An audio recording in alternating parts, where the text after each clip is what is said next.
비가 그치고 나면 하나님께서 또 공급하신 생명 가운데 산천초목들이 잎을 활짝 피고 아름답게 자라날 줄 믿습니다.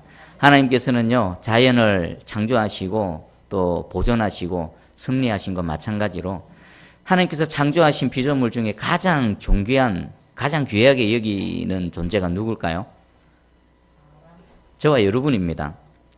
이 자연 만물도 하늘의 문을 여시고 비를 내리셔서 이렇게 살아가게 하시는데 하물며 우리 인간이겠습니까? 특별히 또 예수 그리스도를 믿는 또 예배드리는 저와 여러분들에게 하나님께서 꼭 함께 하시고 또 이 시간 또 우리에게 찾아오셔서 하나님 은혜로 함께 하실 줄 믿습니다. 자, 여러분 하나님께 나왔는데 여러분 어떤 심정으로 나와 계십니까? 목마른 사슴이 시냇물을 찾듯이 어떨까요? 목마른 사슴이 시냇물을 찾을 때에 어떻게 찾을까요? 다른 거 생각할 수 있을까요? 물만 생각합니다. 물만. 여러분 사막에서 물이 떨어진 이 나그네가 오아시스를 찾기 위해서 막 헤맬 때에 무엇만 생각할까요? 물만 생각합니다. 물만. 우리 예수 그리스도는 우리의 생명수 되십니다. 내게로 오라. 목마른 자들은 내게로 오라. 값 없이 돈 없이 내게 와서 마셔라 라고 하신 우리를 초청하신 예수 그리스도의 초청에 응답해서 나온 여러분들, 오늘 그 목마른 사슴과 같이 예수 그리스도를 찾고요, 예수 그리스도를 발견하고요, 여러분 역시나 예수 그리스도 안에서 발견되어지는 이 시간 되기를 축복합니다. 아멘. 자, 오늘 우리 제6계명입니다. 살인하지 말라. 아주 간단한 말씀이고, 또 살인하지 말라는 하나님의 말씀 전에도 온 세상 보편타당한 그런 어떤 또 법이기도 합니다. 자, 우리 지난 시간에 제5계명 내 부모를 공경하라가 대인계명의 대인관계의 첫 계명이라고 했지요. 그러면 그 이어서 나타나는 게 6계명 살인하지 말라라는 겁니다. 자, 우리 이걸 한번 생각해 보겠습니다. 에덴 동산에 아담과 하와가 있습니다. 첫 번째 관계 부부 관계였습니다. 그리고 그 아담과 하와를 통해 자녀들이 태어났죠. 성경에서는 가인과 아벨이 소개되어집니다. 그러면 부모와 자녀의 관계도 되어졌지만 또 가인과 아벨은 뭡니까? 형제지간이지요. 형제지간인데 이것이 어떻게 죄가 들어오니까 어떻게 되어졌죠? 살인하는 일이 발생했습니다. 자, 죄가 처음에 아담과 하와에게 들어오니까 그토록 사랑하는 관계가 망가져 버렸습니다. 너 때문이야가 되어졌죠. 그러면 아담과 하와의 자녀들인 가인과 아벨은 이 제5계명 내 부모를 공경하라는 이 계명을 잘 지켰을까요? 모르긴 몰라도 이 계명이 잘 지켜지지 않은 것 같습니다. 무엇을 보면 알 수 있습니까? 만약에 가인이 부모를 공경하는 마음이 있었다면 그 동생 아벨을 돌로 쳐 죽이는 일이 발생할 수 있습니까? 절대로 없습니다. 죄가 들어와서 하나님과 관계를 갈려놔 버리니까 부부 관계가 깨져버리고, 그리고 부모와 자식과의 관계가 깨어지고 제5계명이 안 지켜지니까 그 다음에 나타나는 게 뭡니까? 살인으로 나타나는 겁니다. 지금 우리는 10계명을 살펴보고 있는데 순서도 중요합니다. 하나도 살펴보는 것도 중요한데 하나님께서 쭉 이어주시는 순서도 중요한 겁니다. 뒤에 것은 앞에 것이 있기 때문에 뒤에 게 있는 겁니다. 그런 의미에서 보면요, 앞에 게 더 중요합니다. 우리 10계명의 제일 첫 계명이 뭡니까? 하나님 외에 다른 신을 두지 말라. 이 계명이 잘 지켜지면요, 그 다음 계명은 자동적으로 착착착 잘 지켜집니다. 만약에 앞에 게 무너지면 뒤에 건 어떻게 됩니까? 자동적으로 무너집니다. 부모 공경이 안 되니까요, 사람을 향해서 살인하는 일이 발생하게 되어지는 겁니다. 여러분들, 하나님 외에 다른 신을 여러분들에게 두지 않기를 축복합니다. 우리 말로는 그렇게 하는데요, 우리 내면에 보면 신이 있습니다. 신, 다른 신. 뭘까요? 돈신입니다. 돈신, 하나님과 대적할 만한 신, 돈신. 그리고 또 성공의 신이 있습니다. 성공의 신. 또 뭐가 있겠습니까? 자녀도 신이 될 수 있습니다. 자녀. 여러분, 이 안에 하나님 외에 다른 신들 다 제거하시기 바랍니다. 이것만 잘 되시면요, 나머지 계명들은 자동적으로 그냥 따라오는 겁니다. 그런데 첫 번째 계명이 무너지면 나머지 계명들도 다 무너지는 겁니다. 지금 살인하지 말라가 우리가 제대로 안 지켜진다. 그러면 뭐가 안 되는 겁니까? 1계명이 안 되기 때문입니다. 2계명, 3계명, 4계명 앞으로 계속 계명을 살펴볼 건데 이것이 안 된다 그러면 무엇이 문제가 있는 겁니까? 첫 계명이 안 됐기 때문입니다. 여러분 오늘 살인하지 말라는 이 계명의 말씀을 들을 때에 이 6계명만 살펴볼 것이 아니라 이것을 통해서 내가 진짜 1계명을 제대로 서 있는가 이것까지 살펴보는 시간 되기를 소망합니다. 자, 그러면 우리 6계명 한번 살펴보면 살인하지 말라의 의미를 한번 볼 건데 살인하지 말라에 대한 오해가 있습니다. 어떤 오해인가? 예수님께서는요 악인을 대적하지 말라고 가르쳤습니다. 그리고 한 걸음 더 나가서 원수마저도 뭐 하라고요? 원수 갚지 말고 축복하고 그를 위해 기도해 주라고 말씀하고 있습니다.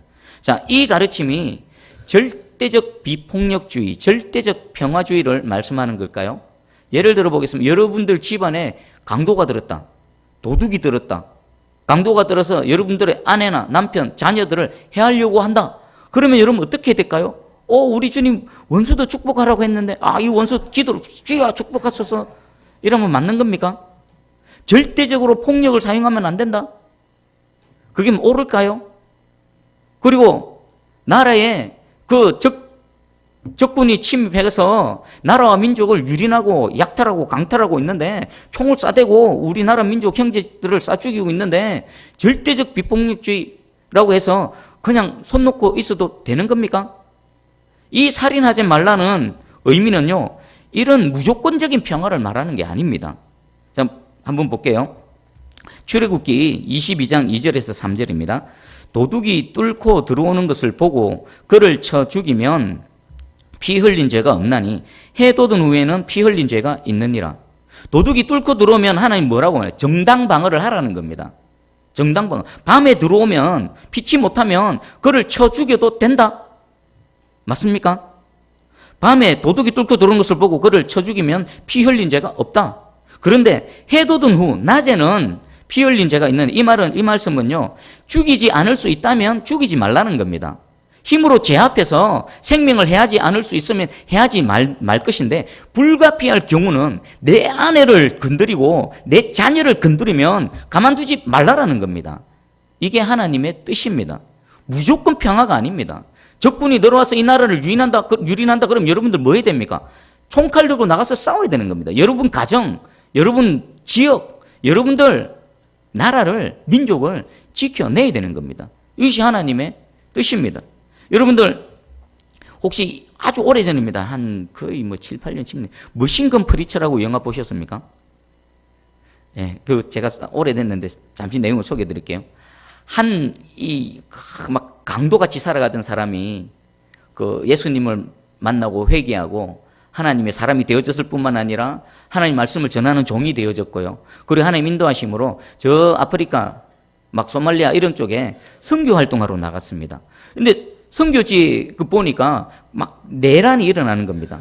반란군들이 사람들을 함부로 죽이고 약탈하고 심지어는 그 나라에 선교하기 위한 온 선교사님들을 납치하고요. 또 구호단체들 있죠. 구호단체들을 또 구호 물품들을 중간에서 약탈하는 일이 발생합니다. 한 번은 자기가 이렇게 섬기는 아이들이 있습니다. 아이들이 그냥 수십 명이 한꺼번에 그 집단에게 그냥 납치가 되어진 겁니다. 그래서 이분이 원래 출신은 뭡니까? 강도 출신 아닙니까? 총잡이거든요. 그래서 이거는 실제 있었던 실화입니다. 그래서요, 이분이 또 이제 마침 가는데 구호단체에서 구호 물품을 싣고 오는데 이 반란군이 그들을 막아섭니다. 그리고는 구호 물품만 약탈하는 것이 아니라 거기서 활동하고 있는 섬기는 그 분들을 총으로 쏴 죽이려고 할 때 총소리가 빵 났는데 누가 죽었을까요? 그 반란군이 죽었습니다. 누가 쐈을까요? 이 선교사님이, 이 말씀 전하시는 이분이 중무장을 하고 기관단총으로 원샷 원킬로 쏴 죽여버립니다. 그리고 영화는 그렇게 진행되어지고 그 납치된 자신의 그 아이들을 또 되찾아오는 이런 얘기입니다. 그것을 보면서 내가 만약 저 상황에 있다면 어떻게 했을까? 충분히 저렇게 했을 수도 있겠다. 악한 자들은 누구를 지키기 위해서요? 선한 사람들을 지키기 위해서 필요하면 총도 빼어들고 목사라도 총 빼어들고 성도들을 지키기 위해 나서야 된다. 이런 그런 일도 있구나라는 걸 생각했습니다. 이 하나님께서 살인하지 말라는 것은 어떤 살인도 어떤 폭력도 금하시는 게 아닙니다. 필요하면 정당 방어면 그리고 필요하면 얼마든지 그 자신을 방어하라고 하나님께서 말씀하십니다. 그리고 또 비의도적인 살인을 의미하지 않는, 이것은 고의적이지 않은 살인 있죠. 또 계획적이지 않은 살인, 악의적이지 않은 살인, 그럼 실수로 살인할 수가 있지 않습니까? 실수로 사람을 상해할 수가 있지 않습니까? 이것은 살인하지 말라에 해당되지 않는다라는 것입니다. 우리 민수기 35장 10절이 12절입니다. 이스라엘 자손에게 말하여 그들에게 이르라. 너희가 요단강을 건너 가나안 땅에 들어가거든 너희를 위하여 성읍을 도피성으로 정하여 부지 중에 살인한 자가 그리로 피하게 하라. 살인한 사람인데 부지 중에 살인한 사람입니다. 부지 중에 살인했다는 의미는 뭡니까? 고의로 악의적으로 계획적으로 살인한 게 아니라 살다 보니까 나도 모르게, 예를 들면 나무를 베기 위해서 도끼질을 하는데 도끼가 푹 뭉쳐서 빠져나가서 쭉 날아가서 사람 맞아서 죽을 수도 있다. 뭐 이런 경우 있죠. 그럴 때는 부지 중에 살인한 사람을 보복하는 자들에게 잡혀서 죽게 하지 말고 도피성을 마련해서 도피성 안에서 생명을 부지하게 하라라는 것입니다. 그러니까 하나님은 고의적인 살인, 악의적인 살인에 대해서는 그런 살인과 부지 중에 범한 실수로 인한 것에 대해서는 하나님께서 엄격하게 구분하신다는 겁니다. 현행법에도 마찬가지죠. 사람이 죽었는데 과실치사와 그리고 살인죄는 엄연히 다릅니다. 살인죄는 뭡니까? 악의적으로 죽이는 거, 죽여버려야지 하게 죽이는 거. 과실치사는요, 살다 보니까 나도 모르게 일하다 보니까 차 타고 가다가 어찌하지 피치 못해서 그렇게 사람을 다치게 하는 경우, 과실치사, 교통사고 특례법 같은 게 있겠죠. 그러니까 하나님께서는 고의적이고 악의적인 살인과 그리고 실수로 이렇게 사람을 해하게 되는 경우를 구분하고 계십니다. 그러면 살인하지 말라 제6계명을 범하는 것은 어디에 해당될까요? 고의적이고 악의적인 살인에 대해서 말씀하시는 겁니다. 예를 들면요, 다윗이 밧세바의 남편 우리아를 살인한 겁니다. 이것은 어떤 살인입니까? 과실치사입니까? 전쟁하다가 우연히 어쩔 수 없는 살인입니까? 아니죠. 표면적으로는 그렇게 보입니다. 다윗이 그렇게 위장을 했거든요. 그렇게 포장을 했거든요. 전쟁 제일 선봉에 보내서 적군이 화살이 빗발쳐도 후퇴 명령 내리지 말고 계속 몰아쳐라. 그래서 그냥 그 화살에 맞아 죽게 해라. 성공했습니다. 사람들은 모릅니다. 내박을 모르고, 우리아가 그 전쟁하다가 전쟁통에 그냥 그렇게 전사했구나라고 여기지만 하나님은 아십니다. 고의적이고 악의적인 살인죄라고. 그래서 나단 선지자를 보내셔서 책망하지 않으셨습니까? 이런 것이 살인죄에 해당되는 겁니다. 자, 그러면 살인하지 말라는 이유를 한번 살펴볼게요. 먼저는 하나님께서는 생명을 존중하라고 말씀하십니다. 근데 오늘날 보면은 현대 사회의 여러 가지 병폐 중에 가장 큰 병폐가 생명을 경외합니까? 존중합니까? 생명을 경시합니까? 얼마나 생명을 경시합니까? 돈이라면 무슨 짓이라도 합니다. 얼마 전에 인터넷 기사를 보니까 자신의 아내를 차에 태워가지고 그냥 물에 빠뜨렸더라고요. 뭐 때문에 그랬을까요? 보험금 타려고. 돈이라면 무슨 짓이라도 하는 세상이 되어져 버렸습니다. 만약에 그 사람이 생명에 대한 존중하는 마음이 있었다면 절대로 그런 일을 하지 못하죠. 그리고 또 자존심 상하고 좀 기분 나쁘면 뭐 합니까? 묻지마 폭행, 묻지마 살행 갈 때까지 가버립니다. 얼마나 지금 세상이 그렇게 흉폭해졌습니까? 여러분 밤길 아니죠. 대낮에도 길 가다가 우리 한국 사람들 눈 마주치기가 무섭습니다. 눈 마주치면 어떡합니까? 막 금방이라도 달려들어서 왜 쳐다봐? 멱살 잡고 때릴 것 같습니다. 외국 사람들 어떻습니까? 우리 한국에 와 있는 미국인이나 유럽에 있는 사람들 눈 마주치면 어떻게 합니까? 웃으면서 하이 인사하죠. 물론 우리 민족의 어떤 이 역사 가운데 있는 아픔이기도 합니다. 늘 짓밟히고 늘 약탈당하고 늘 빼앗기니까 이 안에 한이 사무쳤죠. 누가 쳐다보면 분노가 막 튀어나오는 겁니다. 우리 민족이 해결해야 될 문제인 것 같습니다. 그것 역시나 이겨낼 수 있는 방법은, 그것을 해결할 수 있는 방법은 생명을 존중하고 생명을 경외하는 이런 마음이 회복되어져야 됩니다. 그리고요, 우리 너무나도 쉽게 목숨을 스스로 끊어버립니다. 자살입니다. 자살. 제가 자료를 검색해 봤더니 우리나라가 OECD 국가 중에서 계속 세계 1위를, 자살률 1위를 달리다가 2018년도에 2위가 되어졌답니다. 2위. 1위는 어느 나라인가? 리투아니아라는 나라입니다. 10만 명당 26.9명이 자살을 합니다. 우리나라는요 2위인데 10만 명당 25.8명입니다. 우리나라 10만 명당 25.8명, 하루에 36명이 스스로 목숨을 끊습니다. 오늘도 어딘가에서는 36명이 아이고 못 살겠네 스스로 목숨을 끊어버립니다. 1년이면 얼마나 되는 거 압니까? 13,092명입니다. 어마어마한 숫자입니다. 어마어마한 숫자. 그런데 우리나라가 2위가 되어진 이유가 또 웃깁니다. 2018년도에 리투아니아가 처음 OECD 국가에 가입했기 때문에 우리가 2위가 되어진 거지, 우리 대한민국은 달라진 게 하나도 없는 겁니다. 그만큼 살기가 각박하고요. 그리고 심지어 남의 목숨도 가볍게 여길 뿐만 아니라 심지어는 자신의 목숨까지도 너무나 가볍게 여기는 겁니다. 자, 우리 한번 생각해 보십시다. 누가 생명을 취할 수 있는 권세가 있습니까? 권한이 누가 있습니까?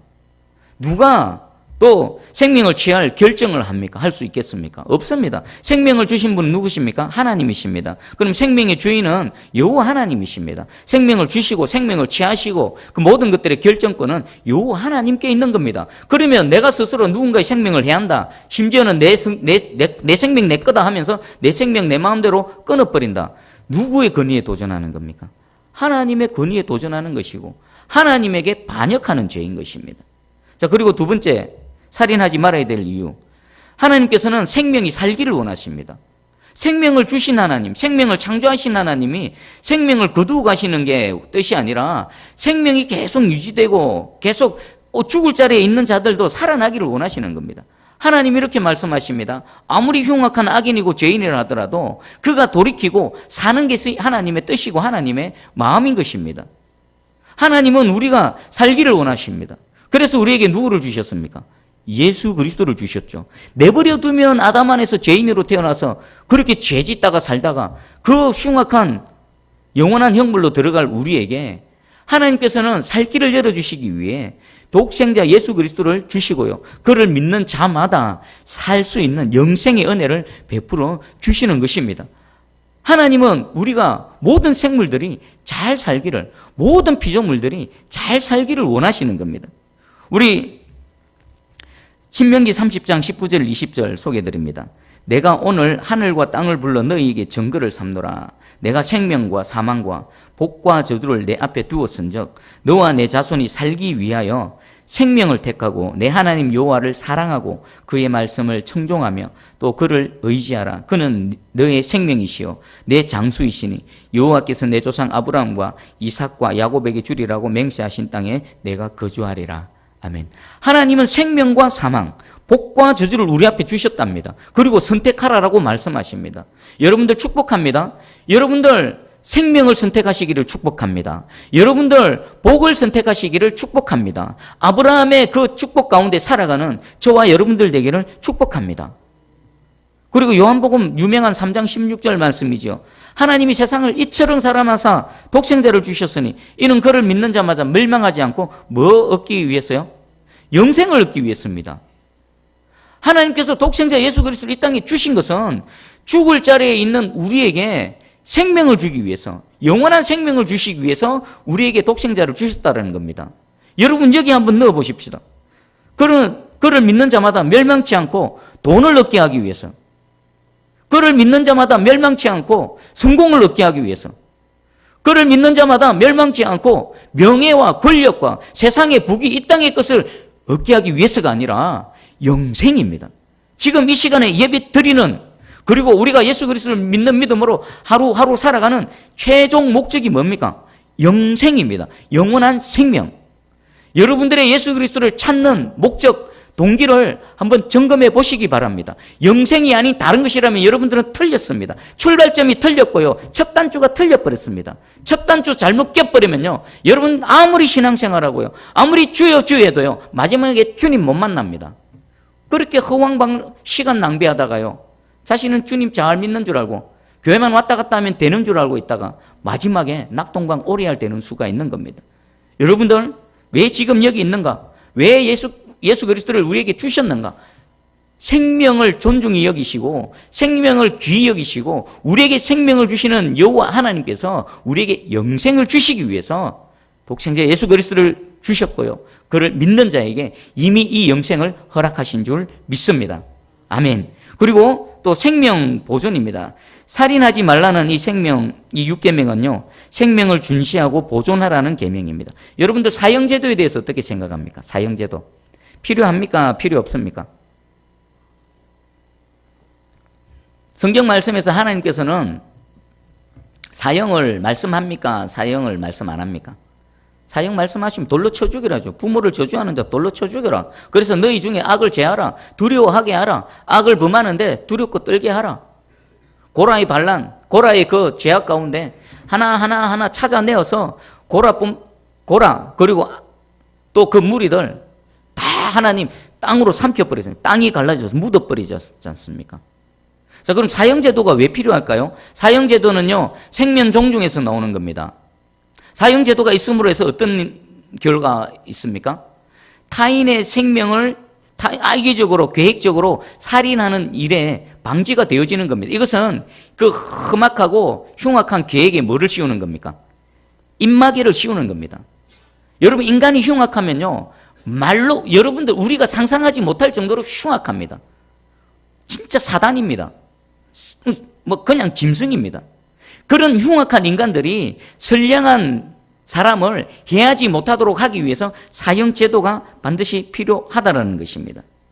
그리고요, 우리 사회에서도 필요하면 사형이 집행되어져야 됩니다. 그런데 대한민국에서 벌써 오랫동안 사형수는 있지만 사형이 집행되지 않고 있다고 말합니다. 그 이유는요, 자기 손으로 누군가를 이리 죽이기가 찝찝한 겁니다.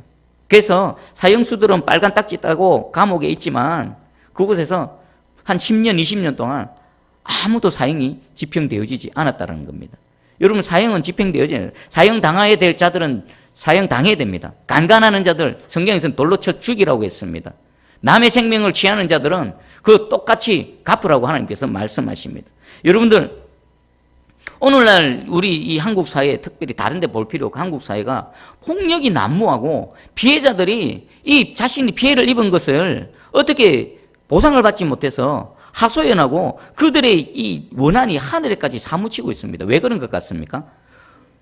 법이 너무 약합니다. 법이 너무 약해. 법이 무섭지가 않습니다. 법이 무서워야 이 죄인들이 그 무서운 법 때문에라도 자신을 자제하고 그러죠. 누군가에게 칼을 빼어들었다 그러면요, 칼 빼어든 당사자도 자신의 목숨 내걸고 칼 빼들어야 됩니다. 그런데 자신의 목숨 안 내듭니다. 게임값 물어주지. 열받으면 두드려 패버리고 맞는 사람만 손해입니다. 법이 어떻게 해주지를 않습니다. 여러분들 한국 영화하고 미국 헐리우드 영화하고 가장 큰 차이점이 뭘까요? 제 나름대로 이렇게 보니까 미국 영화는요, 악인들은, 가해자는요, 마지막에 반드시 죽습니다. 그런데 한국 영화는 어떻게 끝납니까? 악인은 경찰에 잡혀갑니다. 그런데 어떻게 잡혀갑니까? 씩 웃으면서 잡혀갑니다. 씩 웃으면서. 근데 피해자는요, 부들부들 떨면서 피눈물을 흘리면서 영화는 종결되어집니다. 지금 우리가 사는 세상이 그렇습니다. 오히려 법이요, 피해자들을 보호하고 피해자들을 변호해 주기보다는 이상한 인권을 내세워가지고 가해자들을 보호하고 있는 그런 상황입니다. 지금 우리 법 제도가 좀 새롭게 되어져야 됩니다. 얼마나 많은 사람들이 이 피해자가 되어져서 법의 보호도 못 받고 오히려 가해자가 감옥 안에서 편안하게 발 뻗고 잘 사는 그런 이상한 세상이 되어져 버렸습니다. 이것은요, 우리의 법을 좀 더 강화해서 좀 이 악한 사람들이 함부로 날뛰지 못하도록 그렇게 해야 될 필요가 있는 것 같습니다. 그리고 우리 제6계명 살인하지 말라는 이것을 지키는 가장 확실한 방법이 뭐겠습니까? 우리 그리스도인들에게 있어서 생명을 경시하고, 생명을 경외하고, 생명을 존중하고, 생명을 또 계속 보존해 나가는 이것에 있어서 우리 그리스도인들이 할 수 있는 가장 최고는 뭐겠습니까?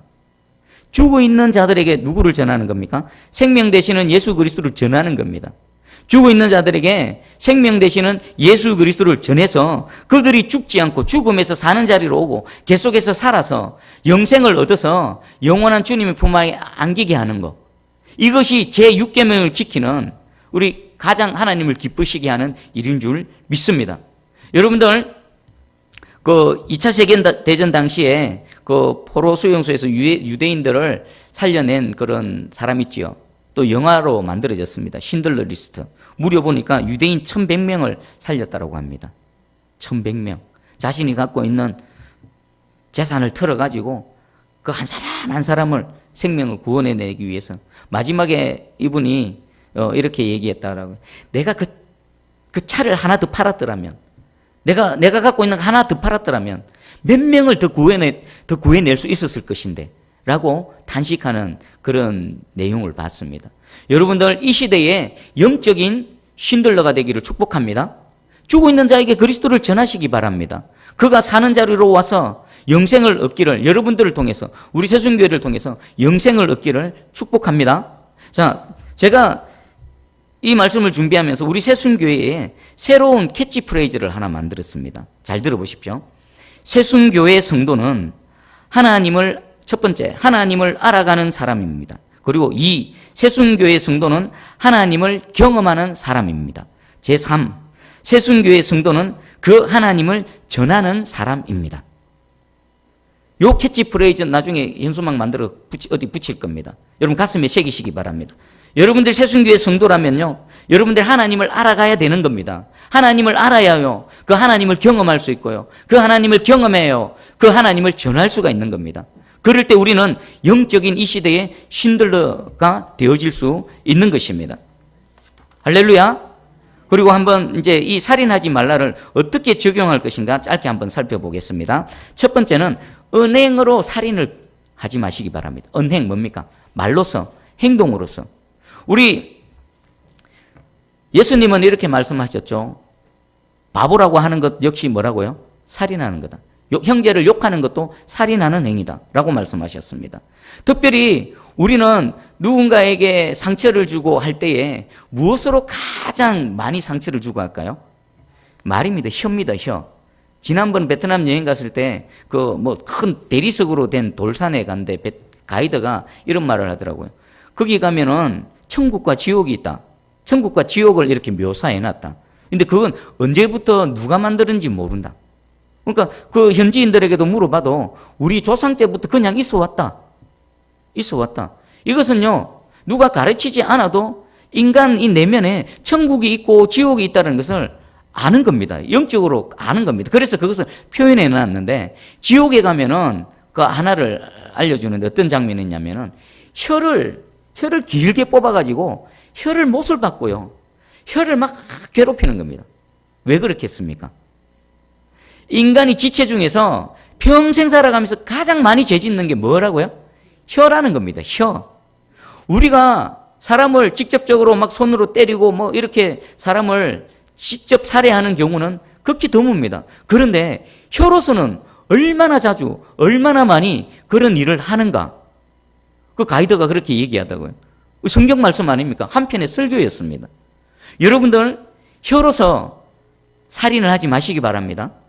또 행동으로서 살인을 하지 마시기 바랍니다. 우리 한 주간 한번 돌아보십시오. 한 주간 얼마나 많은 말로서 살인을 했습니까? 눈빛으로 살인을 했습니까? 레이저를 쏘고. 오늘 이 시간 우리 혀와 입술에 할례가 행해지기를 주님의 이름으로 축복합니다. 그리고 또 중요한 겁니다. 마음으로 살인을 하지 마시기 바랍니다. 마음으로. 여러분 마음속에 분노나 미움이 있지요.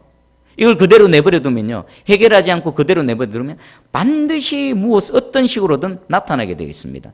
가인이 아벨을 돌로 쳐 죽였습니다. 평소에 가인이 아벨에 대해서 어떤 마음이었음을 알 수 있습니까? 평소 가인은 아벨을 미워했습니다. 못마땅하게 여겼습니다. 그리고 분노하는 마음이 있었습니다. 근데 그것이 해결되지 않고 마음속에 차곡차곡 쌓여지니까 결국 동생인 아벨을 돌로 쳐 죽이는 살인죄를 짓게 되어지는 겁니다. 여러분들 마음을 한번 살펴보십시오. 누군가를 미워하고 있습니까? 누군가에게 분노하고 있습니까? 이미 여러분들은 살인의 시작이 되어진 겁니다. 살인의 첫 시작이 되어졌고요. 그것을 그대로 내버려 두면요, 꼭 내가 살인은 아니지만 어떤 식으로든 하나님 보시기에는 살인의 유사한 행동들이, 동작들이 나타나게 되어져 있다는 겁니다. 오늘 하나님 앞에 내어놓고 해결하시기 바랍니다. 하나님이 분노, 내가 그 사람이 믿고 그 사람에게 분노가 있습니다. 이걸 해결해 주십시오. 이걸 해결할 수 있는 유일한 방법이 있습니다. 여러분들이 하나님의 은혜를 입는 겁니다. 사람이요, 하나님의 은혜를 입지 않으면 짐승이 됩니다. 하나님의 은혜로 회복되어지지 않으면요, 사람이 얼마만큼 흉악해지는지 모릅니다. 아무리 교회를 다녀도요, 하나님의 은혜를 입지 못하면요, 바리새인이 되고요, 악한 사람이 되어지는 겁니다. 이 시간 여러분, 하나님 내게 은혜 베풀어 주세요. 내 용서 못하는 그 사람 용서하기 원합니다. 하나님, 살인죄라고 하는데 미워하는 거 살인의 시작이고 분노하는 마음을 갖고 있는 거 살인의 시작이라고 하는데, 하나님 내 그 사람 용서할 수 있도록 주여 은혜 베풀어 주세요. 내 마음을 좀 만져주세요. 고쳐주세요. 여러분들 하나님께 기도하시고 해결안 받는 이 시간 되기를 축복합니다. 하나님께 내어 맡기시기 바랍니다. 복수를 하나님께 내어 맡기시기 바랍니다. 여러분 스스로 어찌하려고 하지 마십시오. 어찌할 수도 없을 뿐만 아니라 어찌 해본들 부작용만 생깁니다. 하나님 앞에 죄밖에 더 짓겠습니까? 하나님께 내어 맡기시고요, 모든 미움과 분노마저도 하나님 앞에 내어놓기를 간절히 소망합니다. 그리고 우리는 이 마음으로요, 피스메이커가 되어져야 됩니다. 피스메이커. 우리 주님께 예물을 들고 예배드릴 제단에 나올 때에 우리 예수님 뭐라고 말씀하셨습니까?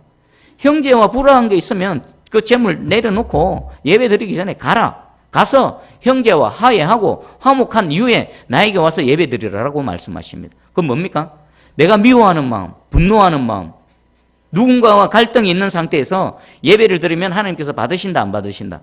안 받으시는 겁니다. 가인의 제사처럼 하나님 안 받으신다는 겁니다. 하나님이 내 예배 안 받으시면요, 내가 하나님 만날 수 없고 하나님 은혜를 입을 수가 없습니다. 하나님의 은혜를 입을 수가 없으면요, 내 마음이 안 고쳐지고요, 새로워지지 않아서 계속 흉악한 상태로 짐승과 같은 마음으로 계속해서 살아가고 악순환에 빠진다는 겁니다.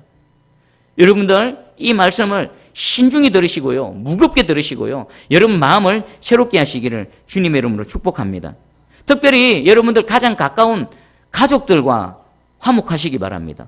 원수는 멀리 있는 사람 아닙니다. 모르는 사람이 뭐 원수입니까? 매일 마주치고 늘 부대끼고 늘 갈등하는 그 사람이 원수지요.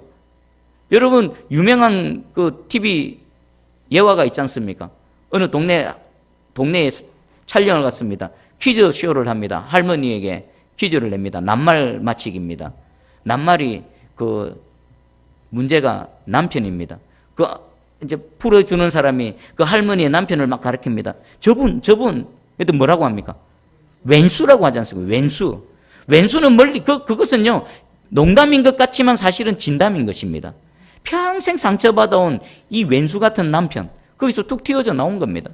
여러분들, 부부 간에 서로 왼수가 되어질 수 있습니다. 부모와 자녀 간에 원수가 되어질 수 있습니다. 여러분 피를 나눈 혈육이 원수가 되어질 수 있습니다. 그리고 특별히 매주마다 예배드리고 매일 만나서 예배드리는 이 하나님의 지체들은 성도가 원수가 되어질 수 있습니다. 오늘 이 시간 여러분 마음속에 있는 모든 분노, 미움을 하나님 앞에 내어놓고 해결안 받으시기를 간절히 소망합니다. 그리고 이것을 통해서 제6계명 살인하지 말라는 계명을 잘 지켜서 내가 하나님을 경외하고 제1계명을 잘 지키는 제1계명이 잘 이루어지고 있는 하나님의 사람임을 스스로 증명하시기를 주님의 이름으로 축복합니다. 아멘. 자, 그러면 말씀 붙들고 한번 기도하기 원합니다.